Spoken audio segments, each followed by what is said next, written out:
ประตูรั้วบ้านหลังหนึ่งย่านหนองปลือพัทยาเปิดออกข้างในมองผ่านๆก็บ้านคนธรรมดามีรถยนต์จอดมีม่านผ้าสีดำคลุมยาวเป็นแนวอยู่ตำรวจเดินเข้าไปรูดม่านดำผืนนั้นออก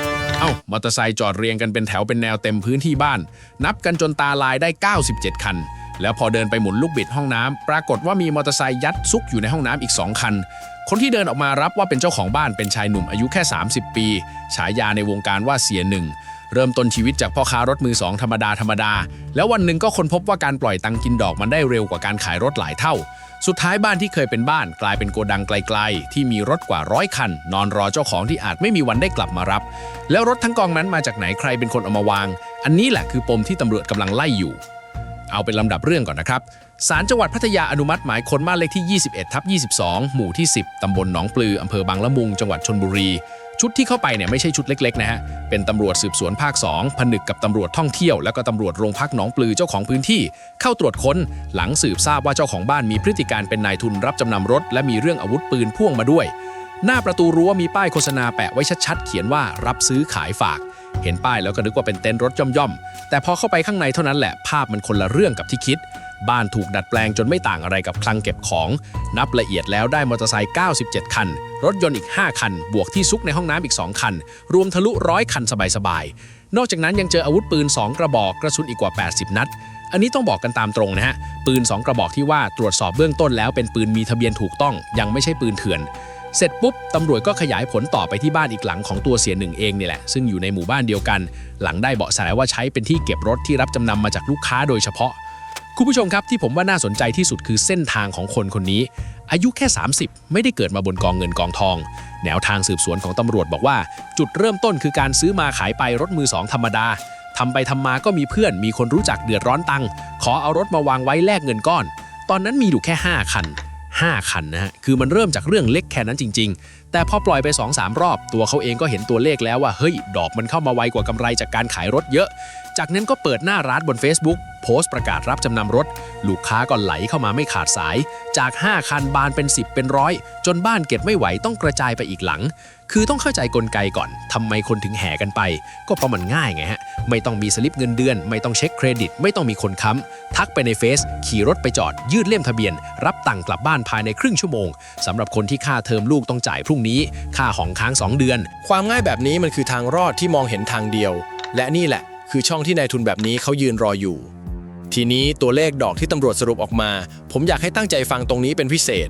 วงเงินรับจำนำเริ่มตั้งแต่หลักพันไปจนถึงหลักหมื่นบาทถ้าเป็นมอเตอร์ไซค์คิดดอก10%ต่อ15วันถ้าเป็นรถยนต์คิด15%ต่อ10วันฟังผ่านๆเหมือนไม่เยอะนะ 10% เองแต่เดี๋ยวลองกางปฏิทินคิดด้วยกัน1ปีมี365วันหารด้วย15วันได้24รอบกว่าเอา 10% คูณเข้าไปดอกมอเตอร์ไซค์คันหนึ่งเนี่ยตกปีละประมาณ 240% ส่วนรถยนต์หนักกว่านั้นอีก10วันครั้งปีหนึ่งเก็บได้36รอบคูณ 15% ก็ปาไป500กว่า%ต่อปีเทียบกับอะไรถึงจะเห็นภาพก็เทียบกับกฎหมายบ้านเราสิฮะประมวลกฎหมายแพ่งและพาณิชย์มาตรา654เขียนไว้ชัดว่าห้ามคิดดอกเบี้ยเกิน15%ต่อปีคำว่าต่อปีนะฮะไม่ใช่ต่อ10วันแปลว่าเรทมอเตอร์ไซค์แรงกว่าเพดานราว16เท่าเรทรถยนต์แรงกว่าราว36เท่าคุณผู้ชมเห็นภาพอย่างฮะสมมติเอารถเก๋งไปวางได้เงินมา 10,000 บาททุก10วันต้องหอบดอกไปจ่าย 1,500 บาทเดือนหนึ่ง3รอบก็ 4,500 บาททั้งที่ถ้าเป็นสัญญากู้ตามกฎหมายเงิน 10,000 เนี่ยเขาเก็บดอกได้ทั้งปีแค่ 1,500 บาทเท่านั้นเห็นไหมฮะว่ามันไม่ใช่แค่แพงมันคือบ่วงเพราะเงินที่ลูกหนี้หามาได้แต่ละเดือนมันเข้าไปกองอยู่ที่ดอกอย่างเดียวเงินต้นไม่ขยับลงเลยสักบาทต้นหมื่นก็ยังหมื่นอยู่วันยังค่ำแล้วพอถึงจุดที่ส่งดอกไม่ไหวขาดเกิน1เดือนเมื่อไหร่ตามที่ตำรวจสรุปพฤติการไว้รถคันนั้นจะถูกยกไปขายต่อในตลาดมืดที่ราคาทุนหรือบวกขึ้นไปอีก 20-30% พูดง่ายๆก็คือคนปล่อยกู้ไม่เคยขาดทุนสักทางเดียวถ้าคุณผ่อนดอกไหวเขากินดอกโหดถ้าคุณผ่อนไม่ไหวเขาได้รถไปขายทำกำไรอีกต่อ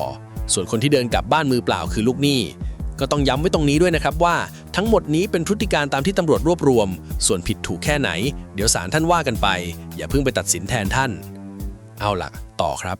มาที่จุดที่หลายคนอาจมองข้ามคือการที่ตำรวจท่องเที่ยวโผล่มาร่วมค้นบ้านรับจำนำรถฟังแล้วแปลกไหมฮะตำรวจท่องเที่ยวเขาไม่ได้มีหน้าที่ไล่จับในทุนเงินกู้นี่นา แต่ถ้าดูว่าบ้านหลังนี้อยู่ตรงไหนมันคือหนองปลือซึ่งก็คือหัวใจของเมืองพัทยาเมืองที่มีร้านเช่ามอเตอร์ไซค์เรียงเป็น10เป็นร้อยล้านมีนักท่องเที่ยวต่างชาติเช่ารถขี่กันทั้งวันทั้งคืนมีคนต่างชาติที่มาอยู่ยาวและซื้อรถในนามคนไทยผมมองอย่างนี้นะการที่หน่วยนี้เข้าร่วมมันสะท้อนว่าเรื่องรถกองนี้มันไปแตะสิ้นที่เกี่ยวกับนักท่องเที่ยวหรือคนต่างชาติในพื้นที่เข้าแล้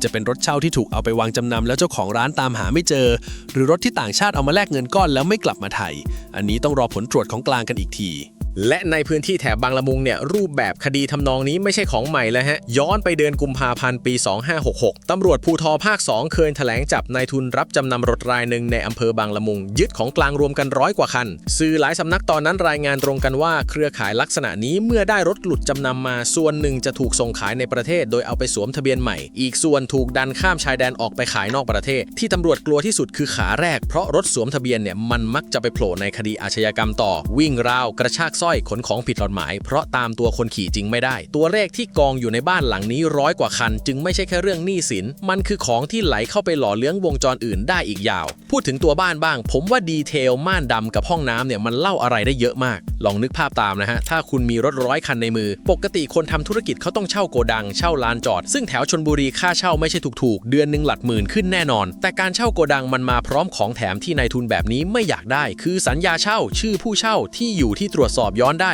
และเพื่อนบ้านย่านโรงงานที่เห็นรถเข้าออกทุกวันการเอากลับมากองในบ้านตัวเองจึงตอบโจทย์2 อย่างพร้อมกันประหยัดค่าเช่าแล้วก็ไปทิ้งร่องรอยเป็นเอกสารม่านดำที่คลุมไว้ก็คือด่านสุดท้ายของการอำพรางมองจากถนนเข้ามาเห็นแค่บ้านมีรถยนต์จอดปกติดีไม่มีใครเอะใจส่วนป้ายรับซื้อขายฝากหน้ารั้วอันนี้แยบยลกว่าที่คิดนะครับเพราะคำว่าจำนำมันผูกกับกฎหมายโรงรับจำนำที่ต้องขออนุญาตแต่คำว่าขายฝากมันฟังดูเป็นสัญญาซื้อขายธรรมนาที่สำคัญในทางกฎหมายขายฝากเนี่ยกรรมสิทธิ์มันโอนไปหาคนรับซื้อฝากตั้งแต่วันเซ็นสัญญาเลยนะฮะชาวบ้านที่ไปด้วยความเข้าใจว่าเดี๋ยวมีตังค์ค่อยมาไถ่คืนหลายคนไม่รู้เลยว่าพอเลยกำหนดวันเดียวรถอาจหลุดเป็นของเขาถาวรตามตัวหนังสือแล้ว2 คันในห้องน้ำล่ะอันนี้พูดตรงๆว่ามันคือภาพของคนที่ของล้นมือจนเอาไม่อยู่แล้วรับเข้ามาเร็วกว่าที่ระบายออกทันพื้นที่หมดแล้วแต่ยังยอมไม่หยุดรับเพราะทุกคันที่รับเข้ามาคือดอกที่เดินทุก10 วันหยุดรับปุ๊บก็เท่ากับปิดก๊อกเงินตัวเองสุดท้ายห้องน้ำในบ้านก็ต้องเสียสละมาถึงเรื่องที่ใกล้ตัวคุณผู้ชมที่สุดแล้วนะครับตรงนี้ผมอยากให้ฟังให้จบโดยเฉพาะใครที่ตอนนี้กำลังผ่อนรถอยู่แล้วเริ่มตึงมือเพราะมีคนจำนวนไม่น้อยที่คิดว่ารถกูอยู่ในมือกูเอาไปวางแลกเงินก่อนเดี๋ยวมีตังค์ค่อยไปไถ่ขอบอกเลยว่าความคิดนี้อันตรายมากรถที่ยังผ่อนไฟแนนซ์ไม่หมดในทางกฎหมายมันยังไม่ใช่ของเรานะฮะกรรมสิทธิ์ยังเป็นของบริษัทไฟแนนซ์เราเป็นแค่ผู้เช่าซื้อมีสิทธิครอบครองใช้งานแต่ไม่มีสิทธิเอาไปขายไปวางไปจำนำถ้าเอาไปวางแลกเงินเมื่อไหร่ตามแนวคำพิพากษาศาลฎีกาที่วางไว้หลายเรื่องมันเข้าข่ายยักยอกทรัพย์ตามประมวลกฎหมายอาญามาตรา352โทษจำคุกไม่เกิน3 ปีปรับได้อีกแปลว่าคนเดือดร้อนที่คิดจะแก้ปัญหาเฉพาะหน้าอาจกลายเป็นผู้ต้องหาคดีอาญาไปเสียเองส่วนฝั่งคนรับก็ไม่ได้ลอยตัวนะครับถ้ารู้อยู่แก่ใจว่ารถคันนั้นเป็นรถติดไฟแนนซ์ที่เจ้าของไม่มีสิทธิ์เอามาวางแล้วยังรับไว้หรือเอาไปขายต่ออันนี้เข้าข่ายรับของโจรมาตรา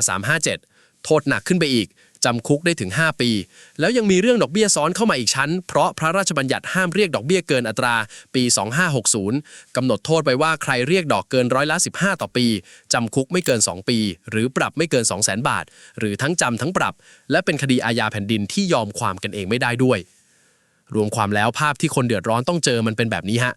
วันแรกได้เงินก้อนมา10,000 เดียวผ่านไป2 เดือนส่งดอกไม่ไหวรถถูกยกไปขายเข้าตลาดมืดแต่นี่ไฟแนนซ์ไม่ได้หายไปไหนเลยนะยังต้องผ่อนต่อพอไฟแนนซ์รู้ว่ารถหายเขาก็แจ้งความกลายเป็นคดียักยอกทรัพย์เข้ามาอีกและต่อให้ไฟแนนซ์ตามรถคืนได้แล้วเอาไปขายทอดตลาดถ้าขายได้ไม่พอยอดหนี้ส่วนต่างที่ขาดเนี่ยลูกหนี้ยังต้องจ่ายอยู่ดีสรุปคือเสียรถเสียเงินที่จ่ายเป็นดอกไปแล้วเป็นหนี้ต่อแถมมีคดีติดตัวครบ4 เด้งในรอบเดียว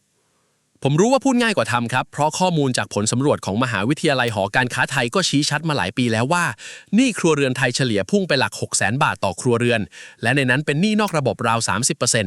นั่นแปลว่าคนที่เดินไปหานายทุนแบบนี้ไม่ใช่คนโง่แต่คือคนที่ประตูบานอื่นมันปิดใส่หน้าไปหมดแล้วตรงนี้แหละที่ผมว่ารัฐต้องเร่งเพราะปิดโกดังได้100 หลังแต่ถ้าคนยังหาเงิน 20,000 ฉุกเฉินจากในระบบไม่ได้เดี๋ยวก็มีเสียหนึ่งคนที่101โผล่มาอีกทั้งฝั่งของตัวเสียหนึ่งเองหลังจากนี้ตำรวจจะเร่งตรวจสอบที่มาของรถทั้งกองไล่เลขตัวถังเลขเครื่องทีละคันว่ามีคันไหนเป็นรถที่มีคนแจ้งหายไว้หรือพัวพันคดีอื่นบ้างถ้ามีขึ้นมาแม้แต่คันเดียวรูปคดีจะเปลี่ยนทันทีจากเรื่องดอกเบี้ยเกินอัตรากลายเป็นเรื่องรับของโจรและอาจลามไปถึงเครือข่ายใหญ่กว่านี้ ปิดท้ายด้วยเรื่องใกล้ตัวนะครับใครที่ตอนนี้กำลังตึงมือเรื่องค่างวดอย่าเพิ่งเอาเลี่ยมทะเบียนไปวางกับใครที่ทักมาใน Facebook เด็ดขาดลองโทรคุยกับ Finance เพื่อขอปรับโครงสร้างหนี้ก่อนหรือเดินเข้าศูนย์ดำรงธรรมสายด่วน1567เสมอและแจ้งขอความช่วยเหลือเรื่องหนี้นอกระบบไว้ก่อนส่วนใครที่รถหายไปแล้วจริงๆรีบแจ้งสายด่วนศูนย์ปราบปรามการโจรกรรมรถ1192ให้เร็วที่สุดเพราะรถที่หลุดเข้าตลาดมืดไปแล้วทุกวันที่ช้าลง1วันโอกาสได้คืนก็บางลงไปอีก1ชั้น